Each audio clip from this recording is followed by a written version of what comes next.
It's happening. Even the FBI is telling ICE you need to be using badges and identification because of the prevalence of that very, I don't know the specifics of which crimes, but there are a lot of crimes in terms of kidnapping, I know for sure, and sexual abuse that are happening.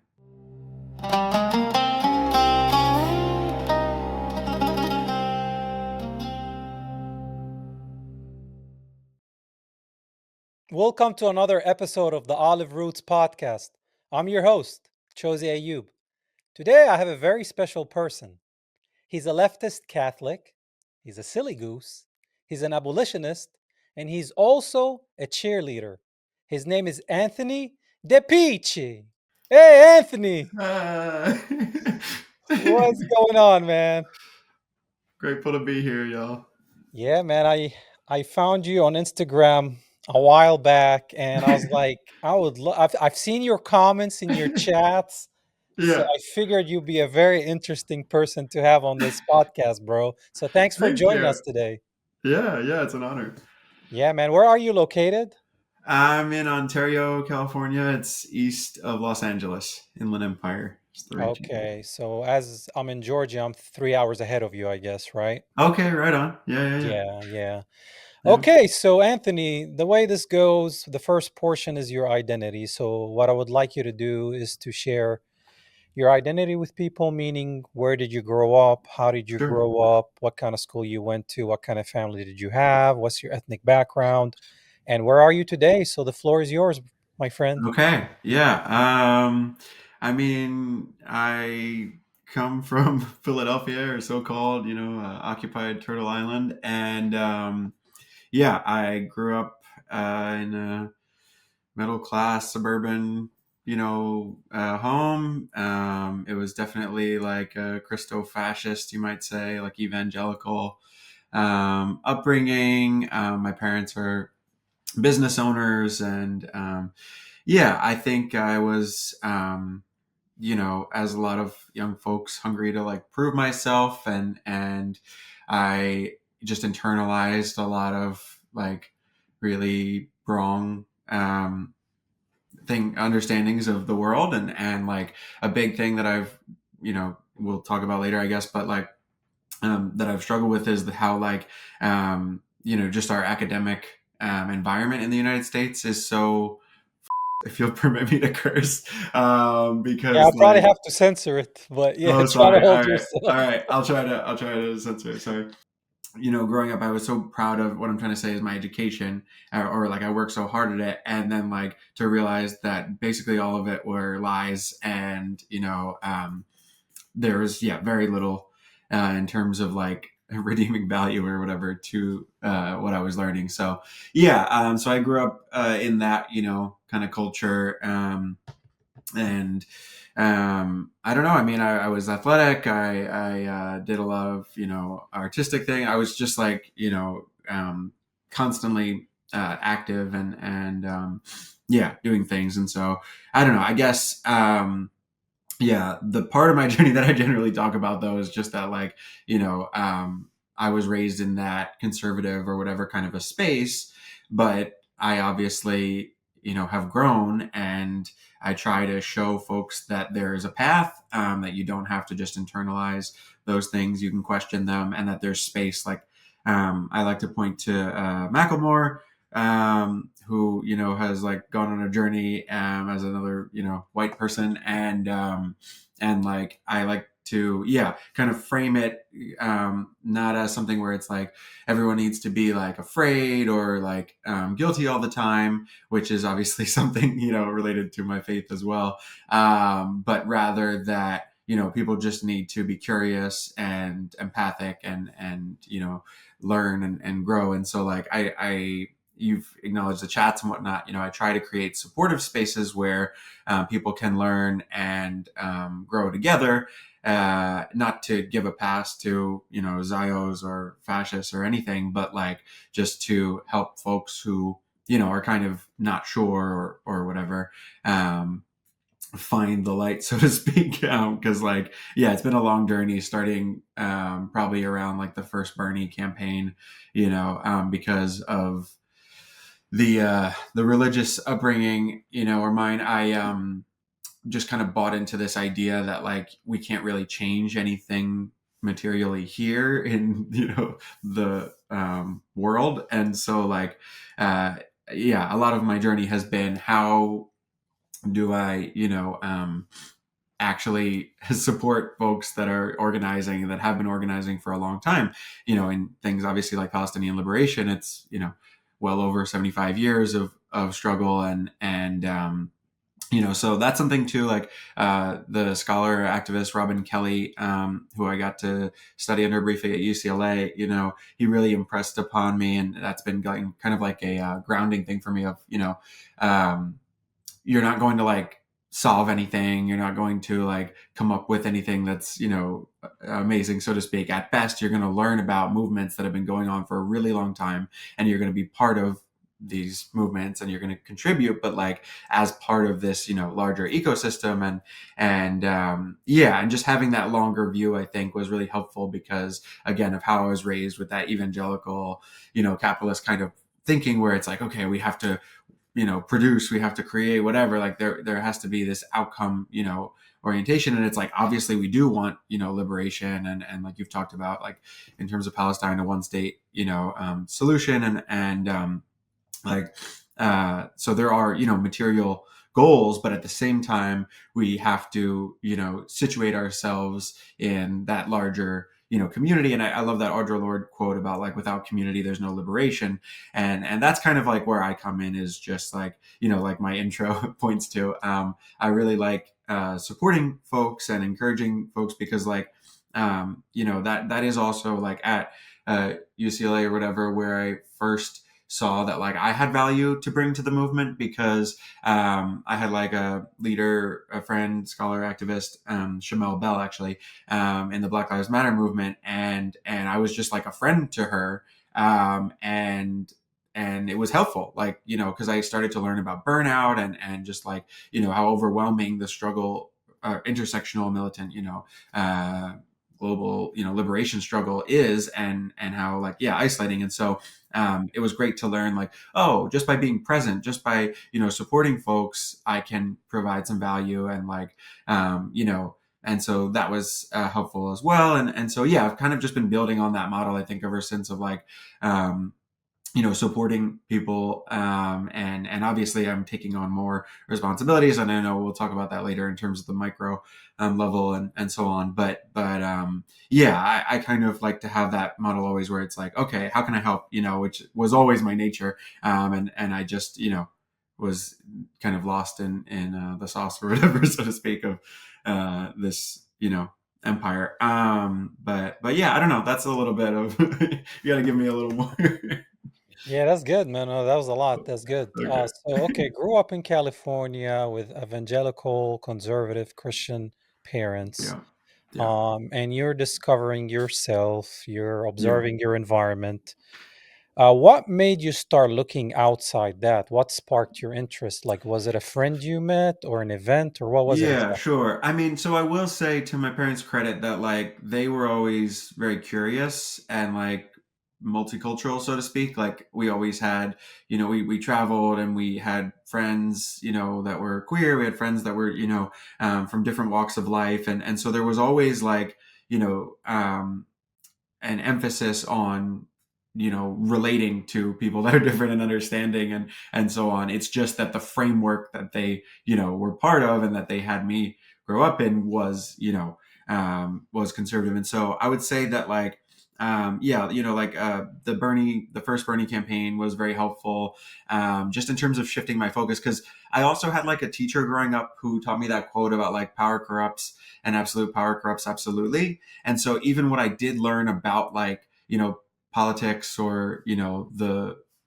material, conditions of working people, or so on, was always kind of framed in this pessimistic or cynical or whatever kind of a framework. And it fit right in with the evangelical stuff, right? Because it's like, oh, well, yeah, of course, this is all like nonsense. And we need to just focus on heaven or whatever. Like, it sounds so stupid saying it, but like so yeah, I think just learning more about folks that are organizing, like, so starting with Bernie, but then, even like, it sounds crazy, because I'm, obviously committed to Palestinian liberation, but like even the Starbucks workers, when they first got on strike, like I grew up, drinking Starbucks, and like I remember I always talk about how at UCLA I had to meet a student activist for a project in that class I was talking about, with Robin Kelly, and she was like, "Oh, this is really weird that we're gonna have like an organizing conversation at a Starbucks because that's where I'd said we should meet or whatever."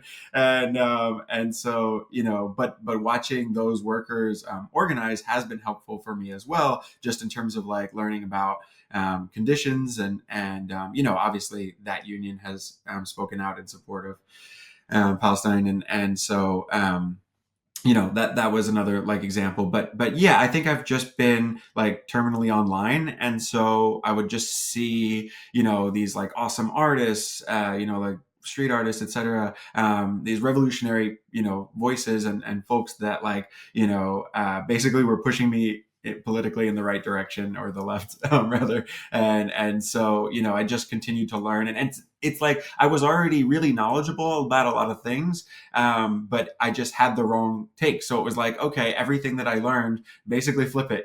Basically like the people, the freedom fighters were really CIA people, and the the villains, the terrorists or whatever, were actually the good guys. Almost down the line. It's been like that kind of flip for me. So yeah, I don't know. I guess just yeah, and like then when I moved out to California, in like 2013 for college, that helped, and just meeting all different kinds of folks, and building relationships, and yeah, just unlearning a lot of you know bias or whatever. Indoctrination. Yeah, Yeah. indoctrination. Hmm. How was UCLA? Tell me a little bit about UCLA. I don't know much about it. Yeah.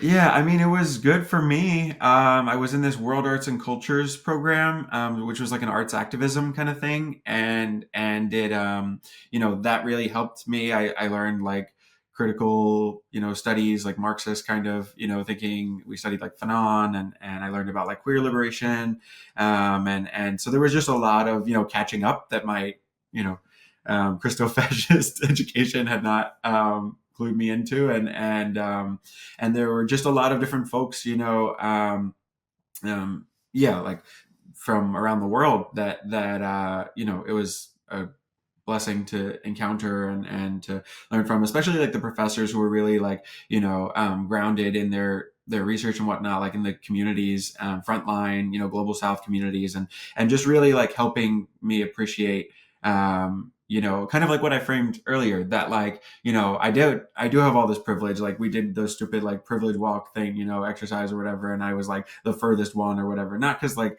I had so much money, but just like I wanted to kind of like push people, and like I learned, yeah, a lot about like how you can participate, you can like support, and I guess even to like just the Western like imperial mindset. It was interesting, and that kind of fit in with what I learned growing up, because it was like, oh, there's indigenous communities, right? There's folks that like have been doing things for millennia, that have worked in sustaining their societies and their civilizations. They're very advanced, and like this idea that like the spiritual is in general like lesser or whatever, in that like Western framework, was interesting too, because I was like, oh well, I'm already primed for that. Like I do think, or I was already taught that like, yeah, like there's importance to that kind of work, and then yeah, it was just a lot of unlearning about like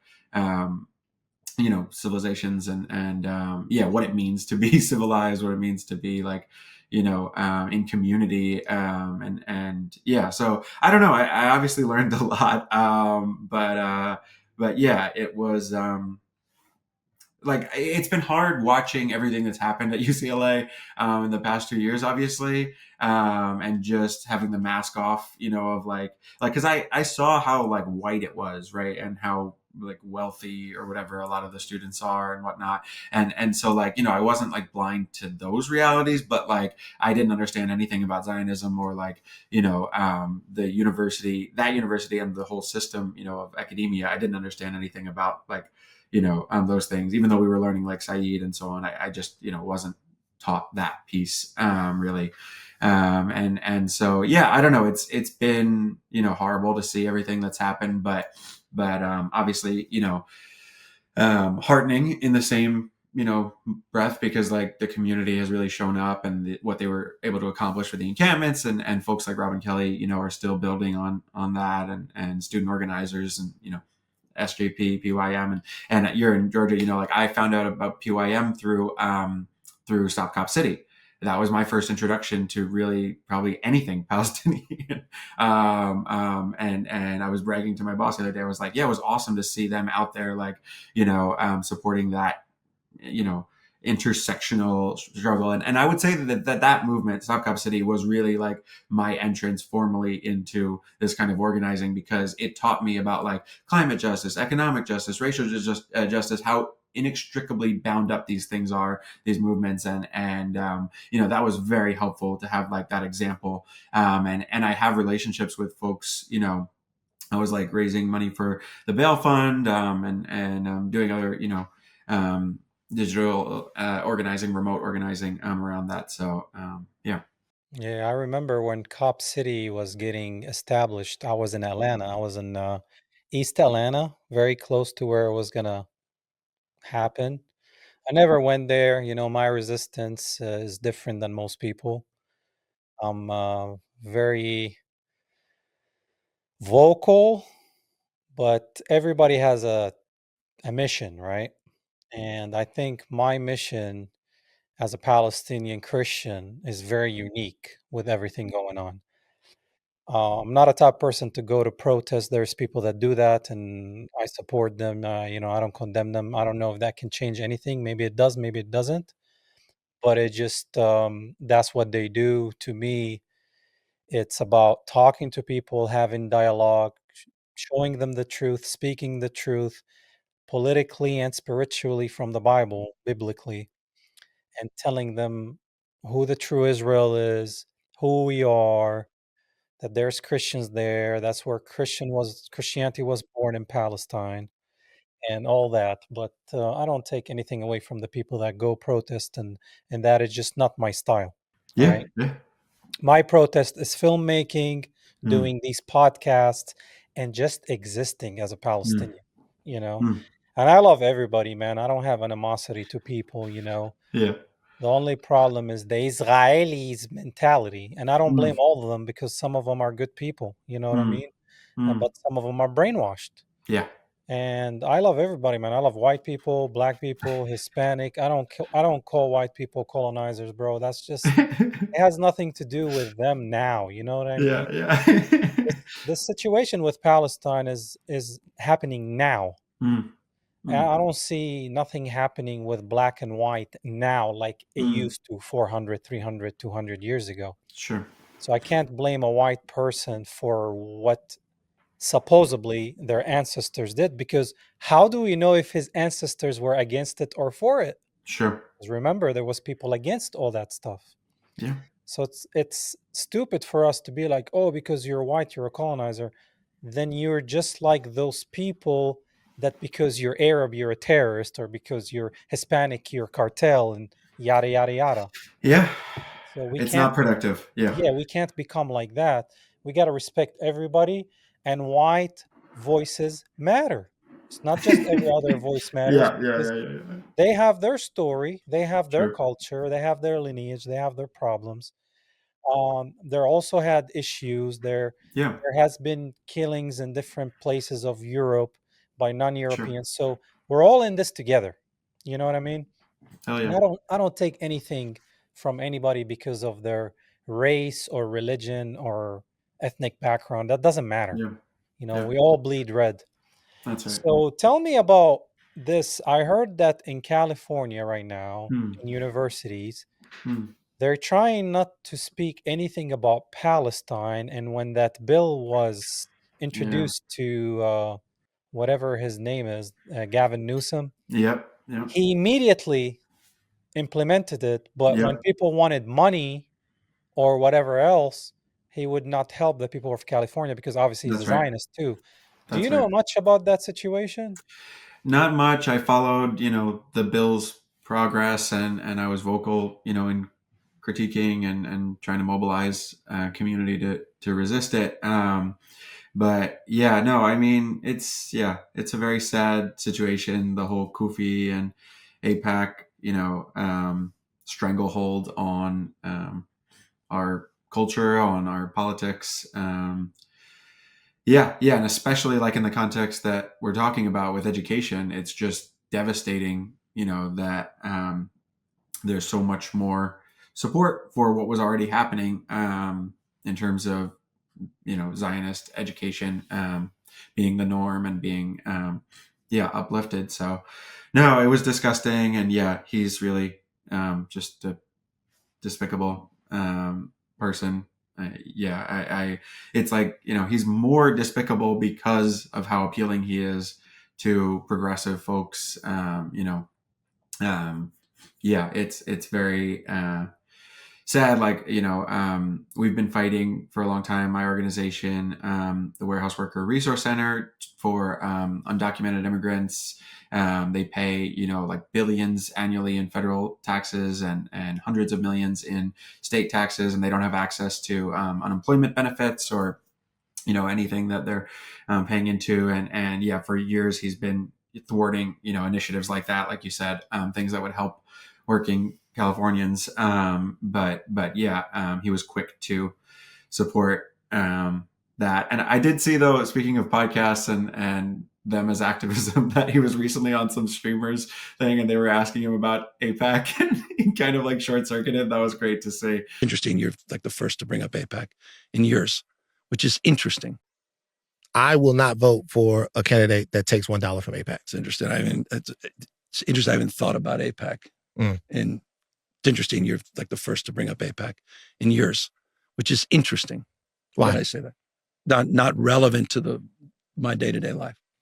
Okay. Which is just interesting. Listen, it's interesting you say that. JPAC perhaps more, but APAC less and less. Okay, fair enough. Which is just interesting. What's interesting about it? That it's just interesting as you bring up APAC that it hasn't been part of. I'm just reflecting quite openly and honestly. Hasn't been part of the day to day. We love to see the Hakeem Jeffries and all these kind of folks just called out. Have their feet held to the fire because. Yeah, it's like you can't be there. There isn't a like liberal Zionist. You can't be like a good person and a Zionist. You can't be a progressive or whatever and a Zionist. It's an untenable position. So yeah, I don't know. It's frustrating because even in like progressive circles, it's still like a process. Like when I point out these things about gruesome or whatever, people are like, well, he's the best shot, blah blah blah, that the Democrats have. And yeah, so it's just frustrating that the propaganda works to a certain extent. I know we're going to talk about the way that APAC and these folks are going after the churches even more aggressively, but yeah, it's just really disturbing. Like I do definitely want to mention, by the way, what a learning curve it was for me to understand that there are Palestinian Christians, and like yeah, because specifically, I would say that I was not at all aware of that, and like with my mom, who's like a really passionate evangelical, it's been really helpful to introduce her to the work of like Pastor Munther Isaac and to show the vibrant Palestinian Christian tradition. And I've had conversations, speaking of like the biblical piece, with my brother too, who's also very devout. And I've pointed, to scripture and trying to help disentangle like the modern and ancient, Israel. And it's been very, successful, but it's like, it was crazy. Like we literally had like an IOF guy at our church one time, I remember. And like my pastor was like so excited and like gave him like an Eagles jersey, and like, they would go to trips to Israel, the church would, and like, so there was just such a deliberate, Zionist campaign that was being waged in my church.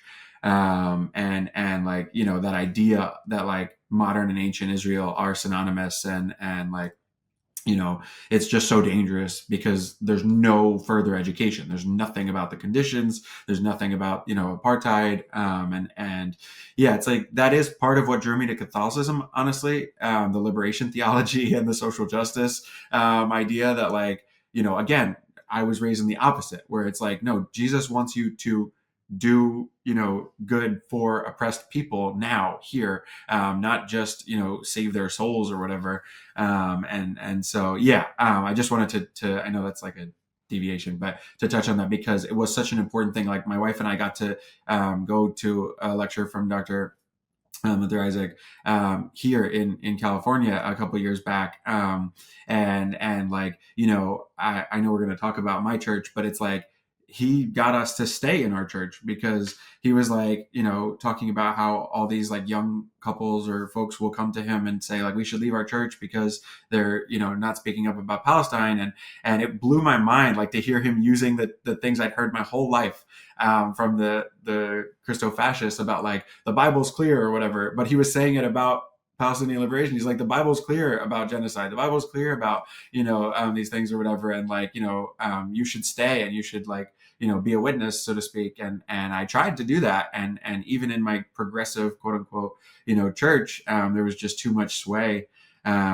Speaking of like the colleges and stuff, I think one of the this guy Jay Gold, who's on the board of some colleges out here, he has like a financial company, and I think, well, I know that they're invested in like Lockheed and some other ones, and they've been protested and so on. But like, he was like sponsoring an event at my church recently, and out here in Chino we had a literal like Christian Zionist conference a couple months back, and yeah, so there were like protests around that too, but yeah, it's a journey, but I did want to uplift the monumental impact that, like, engaging with Palestinian Christians has had for me and for my family, because yeah, it just dispels so much of the propaganda. What kind of church and what church do you go to over there? So I was going to a Catholic church in Claremont called Our Lady of the Assumption, um, That's the one and that brought the IOF soldier? no, that was Calvary Chapel, Philadelphia. So, So okay, and tell it me was tell me a little bit about yeah, that church. Yeah, yeah. what is it called and So where is it? yeah, so Calvary Chapel is a franchise basically, right? It's one of those mega church things. They started in Southern California, I think in like Anaheim or whatever, OC, and then it spread like a virus. And so yeah, there's a lot out here in California, but there's a big one in Philadelphia. One of their biggest. We would have 3,000 people every Sunday. Yeah. So Wow. So were they yeah. raising the flag with the Star of Remphan in there? The Israeli flag? No, no, not that I remember, but they definitely would have like Republicans as well come on a regular basis, and like local folks, and pray, for them, and yeah, I don't remember seeing that flag, but yeah, it was obvious that they were supportive of the Zionist project. So they brought an IOF soldier to speak, Yeah, and he yeah, was yeah. Jewish. I don't remember. I believe so, though. I do. Yeah, I think that he was a Jewish person. Yeah. Yeah, they're not going to mention it because then immediately is Antichrist, but they're not going to. Yeah, there's a lot of anti-Semitism in that community for sure. Well, Yeah. we definitely need to eliminate that term. You know why? Because I'm a Yeah. Semite. I'm a Right. Semite. Amen. Amen. I'm sorry. Being Yeah. anti-Palestine is anti-Semitic. You know what I mean. I'm sorry. You're Yeah, yeah, but I right. really want us to stop using that term because they created it to defend themselves, and then they just want to include Jews in their Zionist agenda when it's useful, and not include them and call them self-hating Jews when it doesn't fit. And a Zionist doesn't have to be a Jew. There's Zionist Muslims and Christians. There's more Christian Zionists here than Jewish Zionists. Like, that movement in America is much more, robust. Yeah. Yeah, exactly. So I think we need to stop call it anti-Semitism or anti-Semitic. First of all, Semitic is a language. So let's say anti-Semite. How are they Semites? They're from Europe, from Poland, Ukraine, Russia. So if you're anti-Semite, that means You're anti-Armenians, you're anti-Palestinians, Lebanese, Jordanian, Saudi Arabia, Egyptian, parts of Turkey, maybe, Iraq. I mean, these are all the Semitic people, Ethiopia, I mean, and different shades, right? So I think we should just call it what it is, anti-Zionist, and if there's something against the Jews, anti-Jewish, just like anti-Christian, anti-Muslim. So we need to stop letting them get away with that word because they created it. It's kind of like immediately call someone, "Oh, you're a racist." And I'm like, if I hate one group of people, it doesn't make me racist towards everybody else. I'm just anti-Chinese or anti-Palestinian or anti-white or anti-black or whatever. Just name it for what it is. Yeah, and naming it allows us to actually address it and work on it because yeah, blanket statements protect that kind of bigotry and prevent the kind of scrutiny that they say they want. That a lot of these politicians and so on say that they want to address this issue of hate. But yeah, you're right. If it's a blanket term, then it's not going at the root of the issue. It's not dealing with the specific kind of hate. Yeah, and Zionism is a political movement. So you can't just synonymously say, oh, anti-Zionist is anti-Jewish, that's why it's anti-Semitic. First of all, who is Jewish and who's not? What is really a Jew based on the Bible? Because these people call themselves Christian. A Jew is a person who's in faith in Christ spiritually, by the way. It's the circumcision of the heart, not of the flesh. It's not about carving your foreskin, you know?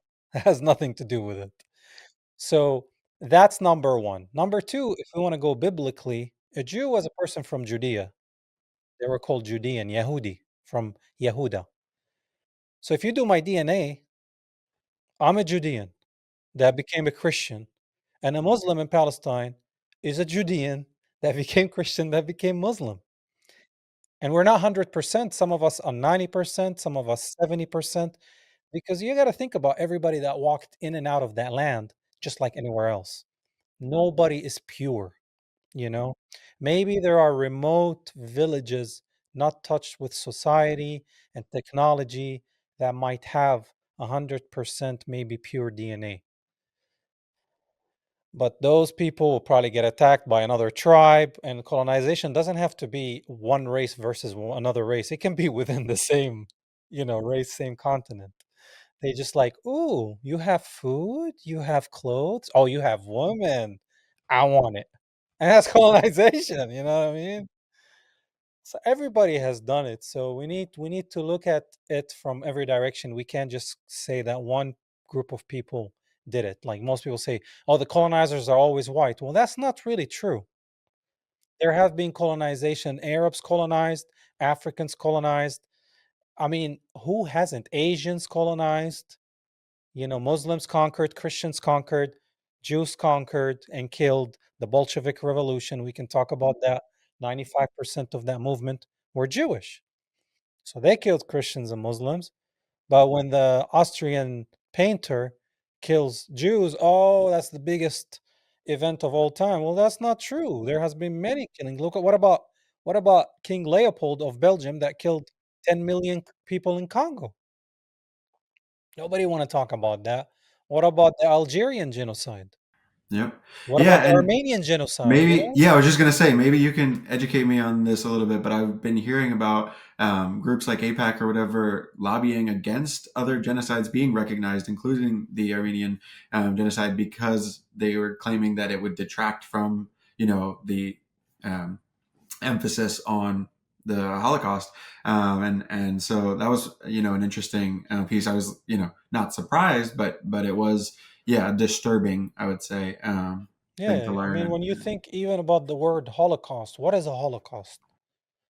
It's a fire offering. You offer something to the fire. And when you look back in the day, especially in the Bible, there was a group of people that were sacrificing children to Moloch. He looked like a bull, and they were putting the children in his stomach, which was an oven. Then, when you start learning about World War One and World War Two, not from the educational books, from going down rabbit holes, You're like, hold on. There wasn't 6 million Jews there, number one. Number two, things were added to Auschwitz camp way later. There was a swimming pool. There was a gym. The gas chamber had wooden doors with locks inside. And you start seeing this, and then the number of Holocaust survivors keeps changing, just like the amount of years that things were promised to these people keeps changing. Yeah, With and there's so more, many groups that are often left out. Like I didn't know about like the way that black folks and queer folks, like there were so many groups that Hitler targeted as well that were part of those numbers. yeah, he Um, even targeted white Christians. You know what I yeah, mean? Like, yeah. So there's a lot of learning that there's more yeah, Christians that got killed from that war, if you want to call it, than Jews or Muslims. Yet, oh, it doesn't matter if it's Christians. Well, it does matter. They're human beings. White Christians don't matter. Why? They're human beings. There's good people and bad people in every race and every religion. So I advocate for that equality. Nobody's above nobody. God looks at us the same, right? And we're all created in his image. yeah, Now, we touched a little bit about your faith journey. Tell me, I know sure. you Oh said yeah, evangelical Christian upbringing. yeah. Tell me, were you going to church? Were you a believer? When were Yeah, you saved? so Are you yeah, I saved? was yeah. Yep, I was saved. I was going to church yeah, every week. I was, going to Bible studies, doing like youth group and then like eventually, helping with um youth groups basically as well. But yeah, I was very much a believer. I think though that or I know that eventually, I struggled a lot because speaking of Congo and Leopold, that was something that I learned about in high school, and I was, and then I learned more about um, you know. Struggles of African countries, including like Sierra Leone and the child, soldiers, and just all these different, from that famous book, A Long Way Gone, and by Chinua Achebe. I don't know, maybe I'm wrong, but anyway, I think that's right. But like, yeah, I was just, they call it what, the Odyssey, the mystery of evil. I was struggling with that. I was struggling with, a lot of just emotional pain and whatnot from the very intense upbringing that I had, and yeah, I for a long time wrestled, and even to the point of like um, considering suicide, being depressed, being isolated, and yeah, it was really hard, and honestly, brother, it was a triggering thing last month. This stuff that went down with my current church or my previous church, because it was very similar to what I experienced in Calvary Chapel, where like, we're singing this because I was in the work. My wife and I were in choir, and we had even started doing the Psalms, which in Catholicism you go up on the altar, and you sing the psalm or speak it. And I think that that's when I kind of got clocked by these Zios, because I would wear my keffiyeh, every day to choir, and for 2 years there was no issue. But then when I started going up onto the altar, it was shortly after that. But anyway, but like, so we're singing these beautiful songs, and it was just like it was for me at Calvary Chapel, because it was like there's just this disconnect. It's like all these people don't care about Congo. They don't even care about the people down the street in Philly that are struggling. Like they're not doing anything to address the suffering. And so like that's why I say I always had like the heart. I always had like the interest in activism or whatever. But I was just in this prism that was warped about oh, that I have to like focus on the soul or focus on whatever, and but anyway, yeah, so yeah, it was very disturbing, that disconnect where it's like we can do this beautiful worship and music and so on, and then not put into practice these values in our lives, and so yeah, that was kind of the big shift for me, and so for a long time I was not interested in the faith. I would still go occasionally to church, but I yeah, I was just like very depressed, and like I said, even just unable to like I guess I have like mild OCD, and so I would have to like repeat religious phrases or visualize certain things, and like it was just, yeah, I was like sick, basically, not like in a way where I'm stigmatizing myself, but it was just like I was like, completely lost, completely sort of, disturbed. And honestly, like it was, yeah, very helpful because I told a brother in Christ recently, that I met on Instagram too. I told him, I'm like, I've tried to shake the faith for a long time during that, especially I was like, why do I need to like, continue to cling to this like harmful thing? Like, I was looking at the history, speaking of, colonization and so on. And I was just like, is this really a force for good? Is this really something that has, improved people's, well-being and like, yeah, I don't know if you're familiar with the work of Rachel Held Evans, but her books were very helpful for me.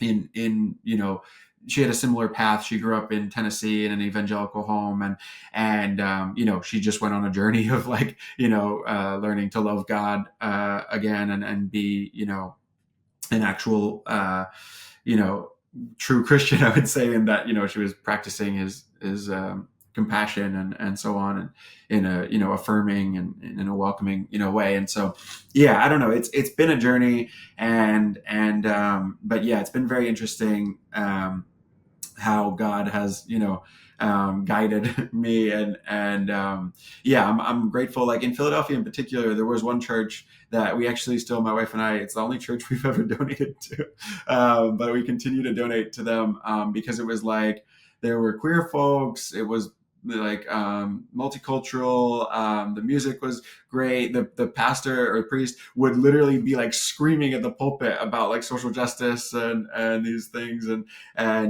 yeah, and we just we haven't found that yet. I don't know if you're a Star Wars fan, but one time we've been to so many churches. One time we were in a church back east, and it was like all white, right, old folks, which is fine, like you said, but for my wife, she's Black and Mexican, and it was an awkward experience, and but anyway, so they were like going off. They did a whole mass about how evil the Black Lives Matter protests were, and then everybody like clapped or whatever. It was just a huge like thing. And I turned to my wife. I was like, "This is how liberty dies, with thunderous applause," like from Star Wars. But like, yeah, that is very much, like I said, the experience that I had in the church growing up, where it was just like, if you want to be part of this community, you must obey, so to speak, everything, that's being thrust on you, including the Zionism, and there is no space. And even my depression, right? Like they weren't really like interested. They were just kind of like, yeah, well, like, read more Bible verses, whatever, like just, it's a spiritual warfare, whatever, and like, even though it was directly related, like, they couldn't even have a conversation with me, which, I know how important this work is, the healing and the learning and but like, yeah. So it's sad that it's so prevalent, that our faith is so, co-opted by these movements and like, especially with like, when we look at the billionaires and just like that same brother in Christ that I hung out with recently, he was saying that his church in, I think, Virginia. But anyway, he was saying that they literally had, I think it was Michigan. It was Michigan. But anyway, they literally had, the Prince family, like Eric Prince, they were like, that was their home church that his dad was the pastor of, and like all this stuff. And so this idea that like billionaires get to wash, their sins, so to speak, in, the blood of Christ and use the church as a tool for, like you said, the opposite of equality, right? Driving these groups, whether they're queer folks, whatever, driving them against each other, and then, benefiting from the violence that this country is doing domestically and abroad at the same time, right? And preserving their privileged position in it, or whatever their profit. It's just an incredibly disgusting, situation, and yeah, so in my group, in my chat for progressive Christians, I always say my welcome message is about how like we won't let the fascists have Jesus, or like the Zionists or whatever, and so it's, yeah, I think that's very important to me, because people like my mom, who's learned so much and is so supportive of Palestinian liberation now, but coming from an evangelical background, like, but she still like called me crying about like Charlie Kirk and telling me what a great, Christian or whatever he was. And I'm just like, have you heard anything? Have you learned anything about his, who he was, and like, but again, that's the default position for these people, is not learning and not, you know, growing. And like, it's a sin, because like the reality is, love the Lord your God with all your heart, soul, mind, and strength. And if we're turning off our minds and we're saying, no, we don't want to look at that, we don't want to think about that, that's literally not, doing the will of God. So like, yeah, don't get me started. Yeah. Well, I mean, with Charlie Kirk, I've been aware of him and watching his stuff for a long time, right? And like, he's a sinner just like me and you, right? We're all sinners. He's not perfect. I'm not perfect. He said some good things. He said some hateful things. He said some stuff to glorify Christ, and he said some stuff to divide people and spread hate, right? Which is, a lot of people are like that, right? But he died for his political views. He didn't die for Christ. But still, I don't wish anybody to get shot in the neck like this in front of people. And it was disgusting, the people that were celebrating it, because he should have the freedom of speech, just like me. What if I went to say something and somebody didn't like it, and next thing I get shot? Here goes freedom of speech, which slowly is getting pulled out by the Zionists. Yeah, but it's Palestinians, and it's folks like, that are supportive of progressive movements that are paying the real price, and have been for a long time, like Mahmoud Khalil. Like, I don't care that like, Charlie had pressure. Like, I do care that he was killed. That's horrible, and I do not condone that. But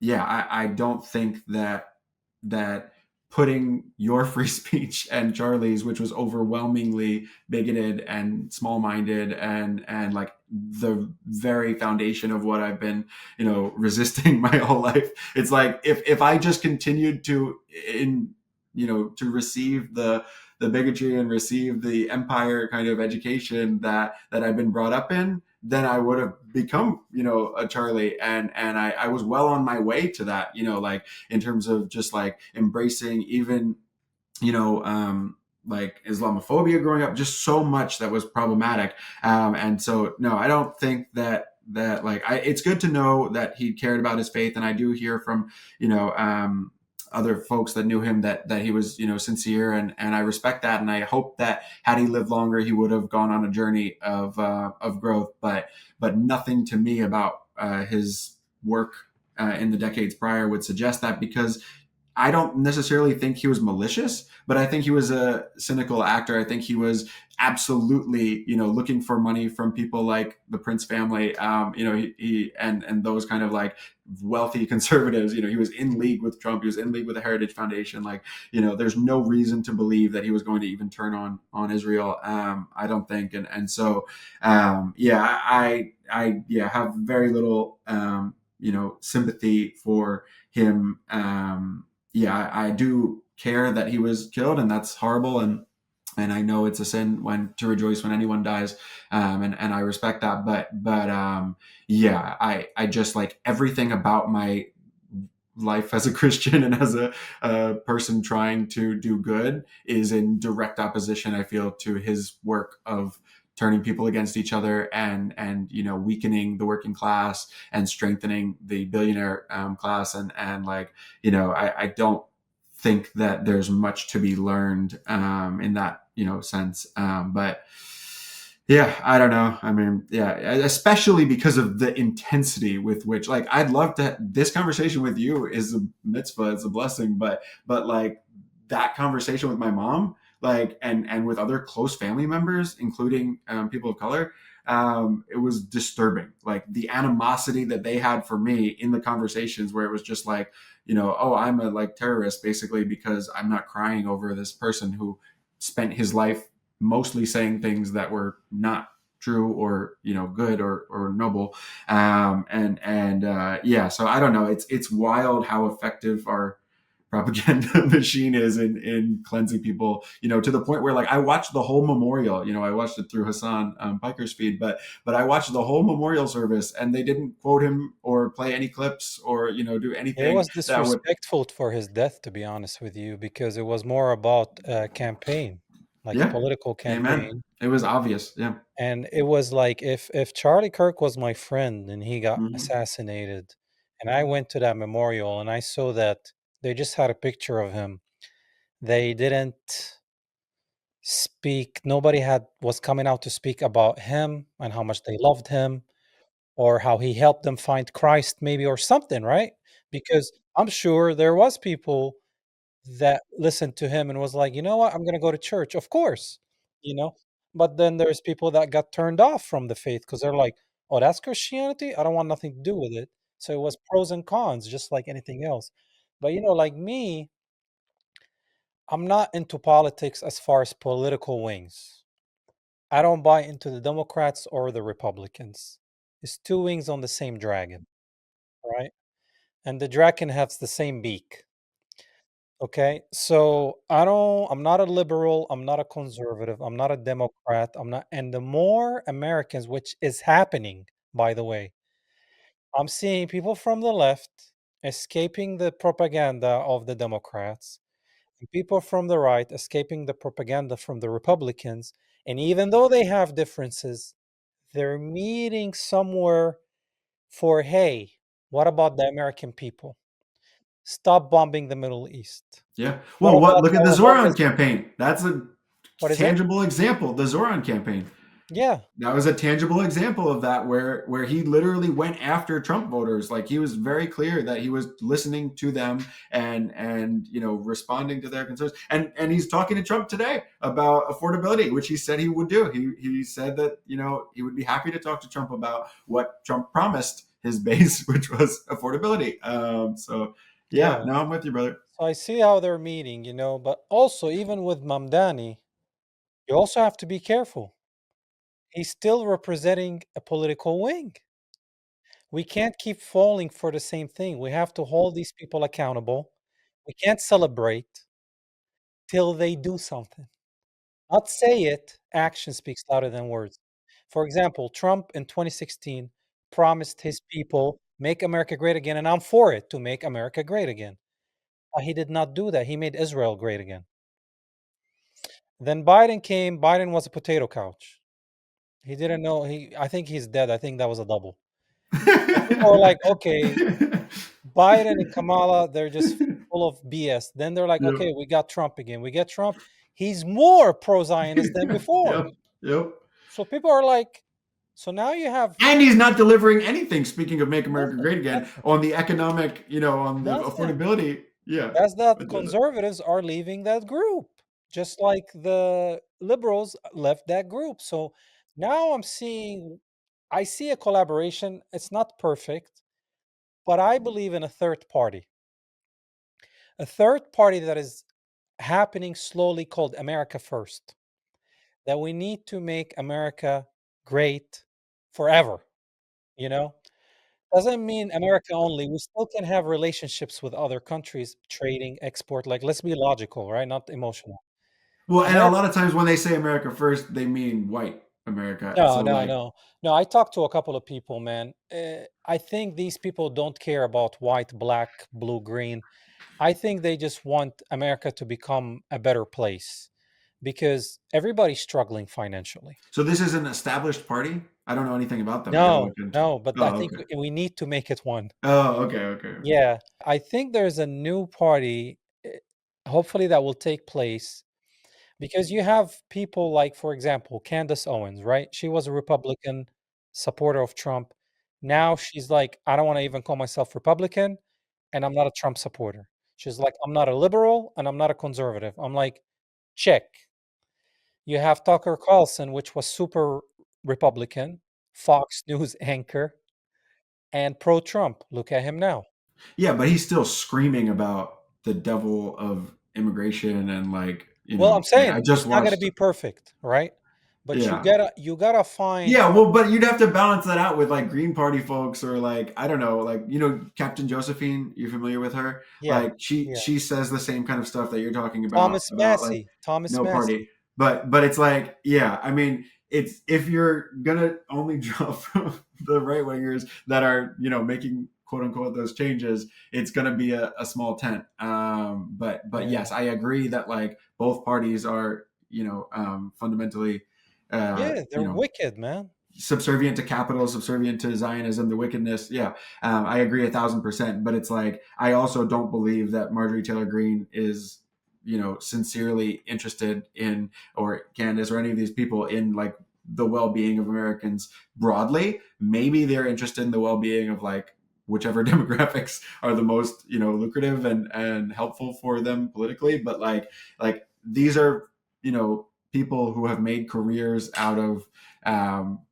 saying a lot of nonsense. Like it's not like they have been telling the truth about Israel or about these things for a long time. It's not like they have built a reputation for like, and that's like the same thing with like Rogan. It's like they brand themselves as truth tellers, but most of the time they are hesitant to tell the truth to people who are buttering their bread or whatever, the billionaires. And so like, yeah, I am just like you're skeptical of Zoran. I'm very skeptical of them. And if there's repentance, that's one thing, because that's what I heard when Candace talked about Charlie, because I watched that through Hassan as well. But like she was genuinely, it seemed like he was genuinely going to change, like his heart and mind, like he was going A to ritual repent. awakening. He was going to repent. Ritual, But it's yeah. like repentance is an essential part. And that hasn't happened with Marjorie or with Tucker or with any of these, especially not when you listen to Tucker screaming about how it's evil, how these disgusting, filthy immigrants are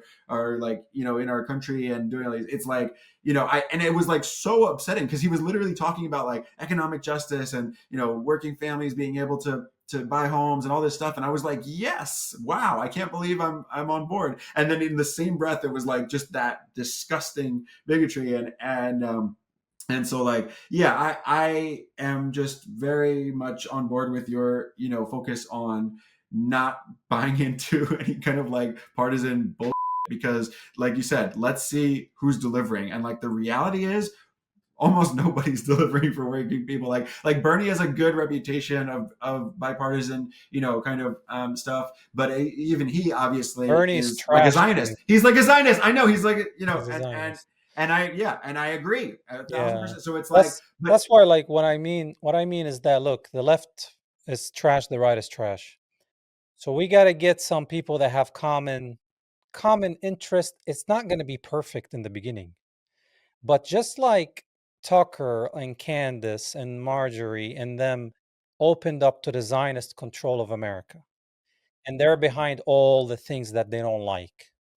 yeah, but they don't call it Zionist. They call it Jewish. It's like the Groyper kind of like thing. Like they don't necessarily go, in the right direction with that, because yeah, I You don't gotta know, give them. man. You gotta give them some time. This is very new to them.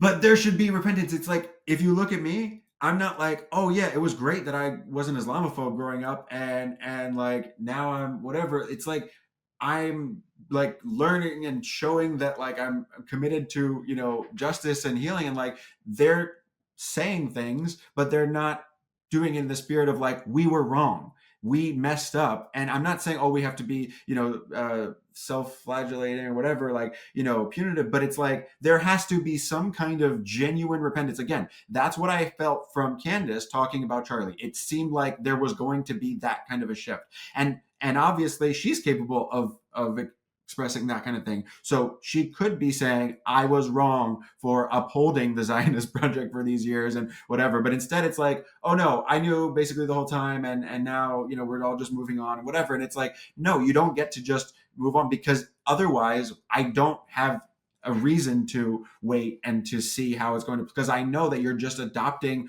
the popular position, which I'm glad it's popular. I'm glad Americans are waking up and seeing the truth. But it's like, I am also not confident at all. I'm actually very confident in the opposite, that they will care about anti-Jewish or anti-Black or anti-queer, like, rhetoric. I think they will absolutely continue to uphold all those things, and Zionism, or understanding it, will just be a further tool of their small-minded projects. And so like, I would love to be wrong, and I hope that they will continue to move in the right direction. Like Marjorie, it's possible that she will have a come to Jesus, so to speak.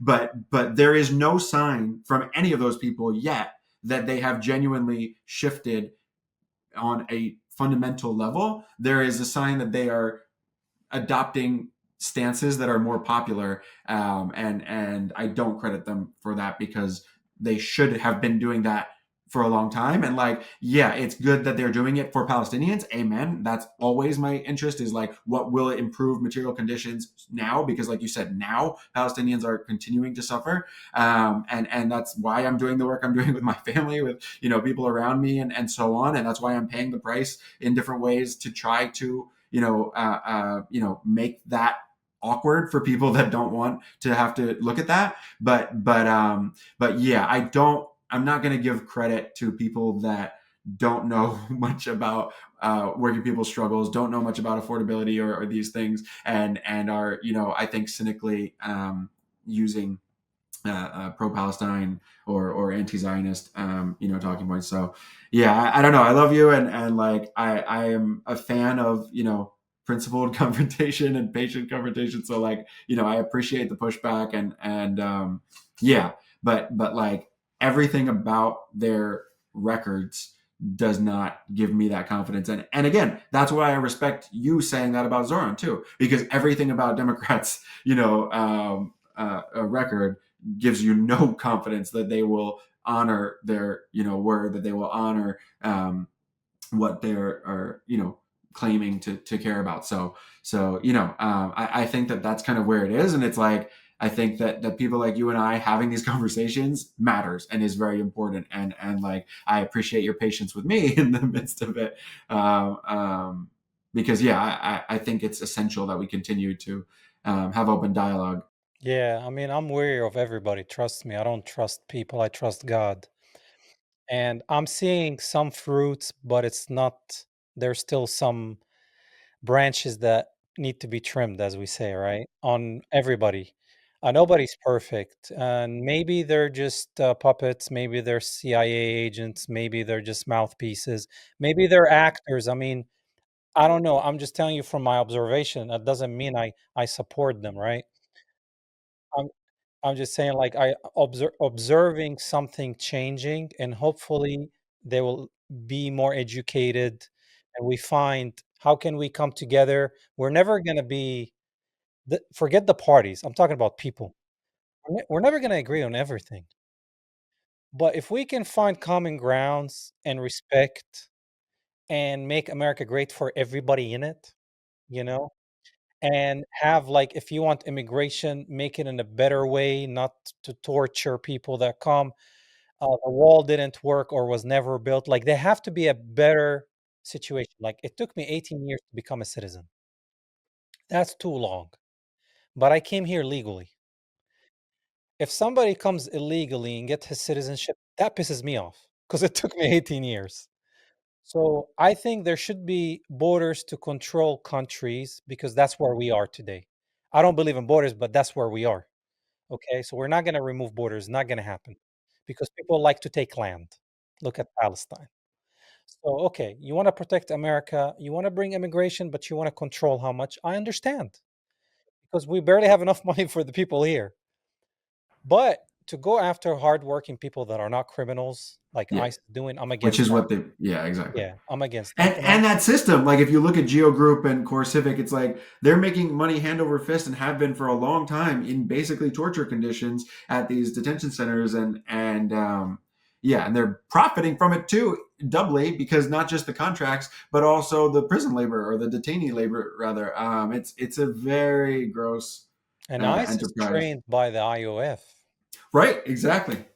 So they're bringing the IOF here. That's right, exactly. And what, The surveillance, yeah. if they're Yeah. going after criminals or gang Yep. members or Yeah. rapists or whatever, I'm Yep. for it. But they're not. They're not. Overwhelmingly, the data's showing that they're not. Yeah. 97% of the people they're stopping are just your regular people like me and you. Yep. They shot a food bank worker down the block, who was just asking them not to do an operation near a bus stop where kids were going to be in a couple minutes in the morning or whatever. They just shot him. Like, they are just completely out of control. He's a citizen. He was just warning them, like, or asking, please don't be there with the kids or whatever. Wow. Yeah, they're stopping now people that are Hispanic and see if they speak English and if they have papers. And I'm seeing like the, Hispanics that are American, and they're like, "Bro, I'm Mexican American. What are you talking about, bro?" And they're like, "Oh, never mind." I was like, "Oh, you try to see my if I speak English or my accent." And I'm like,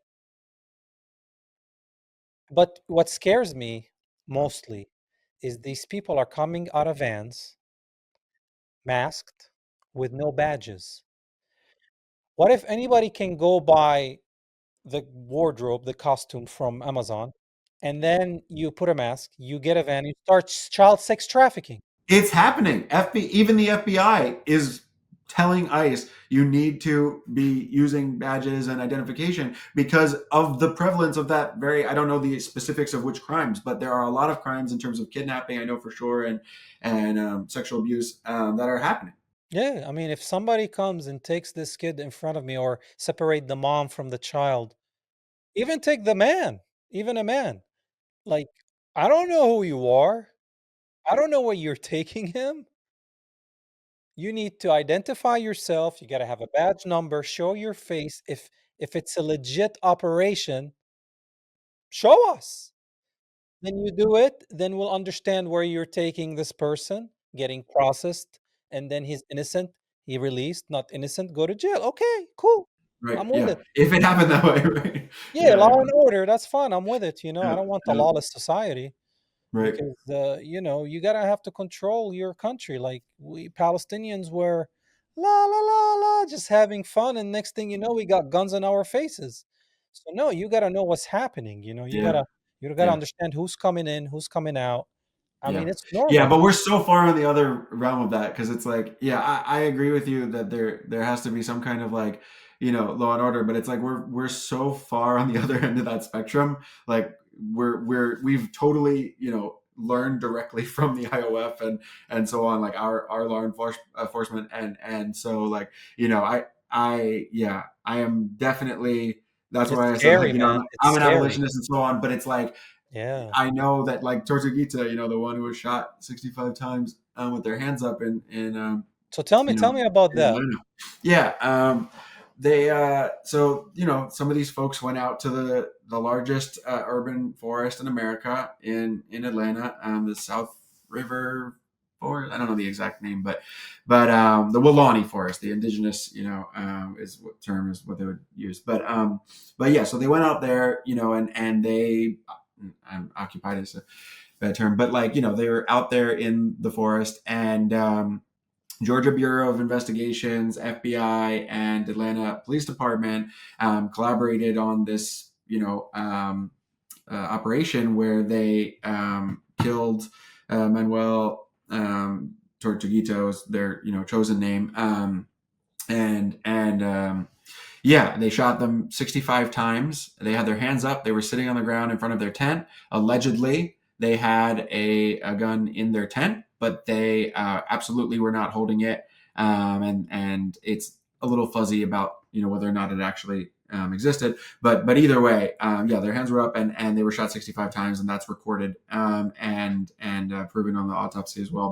But yeah, it was just a disgusting project. Like Target, Home Depot, like Chick-fil-A, a lot of just, big names donated a lot of money to this, project. It was an urban warfare. It was literally, it's straight out of, about the Georgia Israel, obviously, law enforcement exchange. I don't have to tell you, but, in general, it's good. I like to talk about it.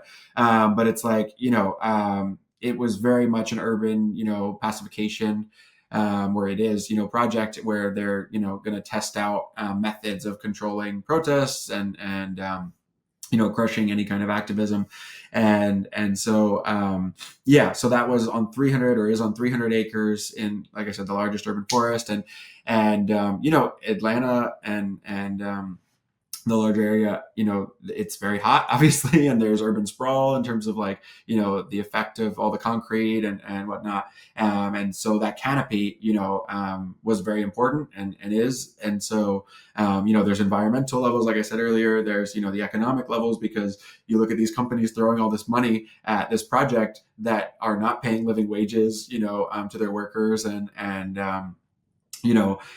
these are already working communities of color that like that border this land that are already struggling now, that have even more sort of difficulty in just moving around the city and so on, and so it's been a project over several years, but I believe it's in effect now, the Cup City, but the movement was beautiful in terms of even just seeing like clergy chaining themselves to some of the equipment, the demolition equipment, and so on, and just like I said earlier though, but like just this awesome coalition, kind of like what we're dreaming of like people from all walks of life. Even like they got it on the freaking ballot in Atlanta. They got a ballot initiative just to decide if it's a good thing for them to do in that place in the middle of that forest. Because a lot of conservatives were saying like, yeah, we should do it, but not there. Maybe not spending, all this money or whatever. But like they literally got over 100,000 signatures, brother, of Atlantans. So it was a bipartisan, thing ultimately of just like, let's slow this down. Let's, think about the right way to do this. And the mayor sabotaged it. Andre Dickens, another, scumbag politician who is an expert at pretending to care about working communities of color, and so he sabotaged that ballot initiative, and it's just been a wake up thing, I guess, for me in terms of like how little free speech there is, because it was a peaceful protest in a forest, and they were unalived, or whatever, killed, so it definitely prepped me for what I experienced in the pro-Palestine movement the past couple of years, because I was like, well, there is no rule of law or whatever. To your point, there is no anything that we thought about like where a line in the sand or whatever is, and that was under Biden. And Biden hired, in response to the Palestine protests and whatever, he gave over 100 billion more to cops and hired thousands more cops. And so this whole idea that like, people like Zoran or whoever actually care about a more safe society and they're going to put their money where their mouth is, I think is I'm very wary of. Like, I support the idea of, like you're saying, some measure of rule of law, but we are so far on the other end of the extreme, especially if you're pro-Palestine, especially if you're a Palestinian or a non-white, immigrant, that we're seeing just how much we're moving in the direction of Israel, like you said, just that whole idea of like an ethno-state and a religious ethno-state. And it's just like, they're open about it. Like people like Mike Huckabee, and all these people, they're like, yes, that's what we want. And so it's just like, a very disturbing reality. But again, the relationships that I built through organizing, even remotely, have been very, enriching, and especially to that idea that like all the struggles are linked, right? Because if you're focused on, like, my job is focused on like worker organizing, right? But what is most of our wages? Where do they go to? Rent, right? So housing justice isn't inextricably bound up with that, and like you just keep going through it, and it's like fundamentally there are billionaires and there are working people, and that's why I think that like the 90,000 volunteers or whatever in the Zoran campaign are much more interesting than him. And like, I know that they will hold him accountable in the same way that they were, or that they are continuing to mobilize against Kathy Hochul, the governor of New York, for her complicity in Zionism and in, capitalism. It's like, we just need people more educated and more organized, and there's just been so much momentum. And again, that's why I'm so interested in community, because I'm good at it, like you, like having conversations and creating spaces where people can sustain the movement, because we have just so much energy, so much money that's arrayed against us, right? If you look at like Zionism, especially Israel, like they just, that's all they have now, right? They've lost like the popular opinion, they've lost so much, but it's like they do still have just so much money they can throw at creators and all kinds of folks, and so it's like, yeah, we just have to continue to build this broad coalition focused on, like you said, making America great for everyone in it, leave the rest to God, because it's like we're not responsible for the fruit, right? The outcome, but we are responsible for the tilling of the soil, and so it's like, yeah, again, that's why I'm so grateful for this opportunity, and these relationships that I'm continuing to build in spite of these platforms, right? Because I don't want to give any credit to social media. It's like it thrives on the conflict, it thrives on the partisan, on the information siloing and all this stuff. But it's like we are using the platform so that we can nurture relationships and grow together, and that's a beautiful thing.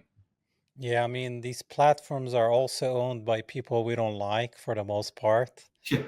And, they're giving the people behind these platforms, well, not this one, maybe StreamYard. Well, I got to dig in, I guess. But, they're giving $7,000 a pop.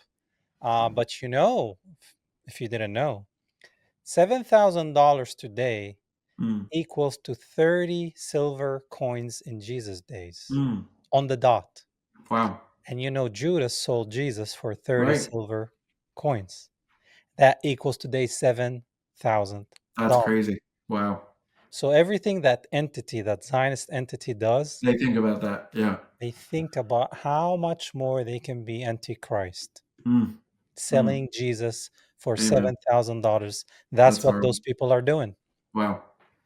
Well, Anthony, man, I want you to tell people where they can find you so they can follow you. Sure. Thanks, brother. Yeah, I'm in most of the places. In the metaverse, Instagram. It's mostly Anthony DePice or DePice. Depiche! DePice. But yeah, on Facebook it's Joseph, because that's my first name. I go by my middle name. Yeah, super grateful to you, Josie. Thank you, brother. Yeah, love and solidarity. Yeah, man, of course. It was good to hear your perspective, man. That's why I do Thank you. this, to hear people from different walks of life. And this is a place for people to learn about you as well. And then me and you can learn about each other. Amen. And we probably will have more chat on Instagram eventually because we're Hell in yeah. many groups. But Yes. love you, man. Really Love you appreciate too, your time brother. today, man. And may God keep on blessing you, brother. Oh, thank you. And you. All right. I'll talk to you later, brother. Thank you. Peace. Peace. All right, guys, you heard it from Anthony, man. That's why I do this. Hear different perspective. It's not about agreeing to disagreeing, because everybody has a way they were brought up, what they see, what they're waking up to, and what they still need to wake up to. But I believe in a world where we can all coexist, love each other, spread kindness and love. Until next time, free Palestine, and Christ is King.